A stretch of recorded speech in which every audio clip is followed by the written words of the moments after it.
नमस्कार, सत्यस्पर्श लाईव्ह न्यूजमध्ये आपले स्वागत आहे. इचलकरंजीत शेअर मार्केटमध्ये गुंतवणुकीच्या नावाखाली मोठा घोटाळा उघडकीस आला असून लाखोंची फसवणूक झाल्याने परिसरात खळबळ उडाली आहे.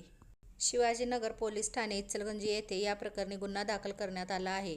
फिर्यादी अभिषेक मोहन लिपारे यांच्या तक्रारीनुसार आरोपींनी तब्बल 14,83,000 रुपयांची फसवणूक केली आहे. या प्रकरणातील आरोपी प्रकाश सूर्यकांत मेहतर आणि प्रिया प्रकाश मेहतर यांनी फिर्यादीला घरी बोलावून आम्ही शेअर मार्केटमध्ये गुंतवणूक व दलालीचे काम करतो असे सांगत दरमहा 8% परताव्याचे आमिष दाखवले. यावर विश्वास ठेवून फिर्यादीकडून 12,43,000 रुपये तसेच इतर व्यक्तींकडून 2,40,000 रुपये घेण्यात आले. ही फसवणूक 25 डिसेंबर 2022 ते 23 ऑगस्ट 2023 या कालावधीत कबनूर येथील आरोपींच्या घरीच करण्यात आली.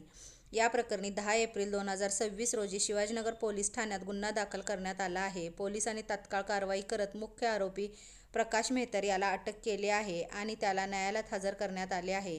मात्र या प्रकरणातील दुसरी आरोपी प्रिया प्रकाश मेहतर अजूनही फरार आहे.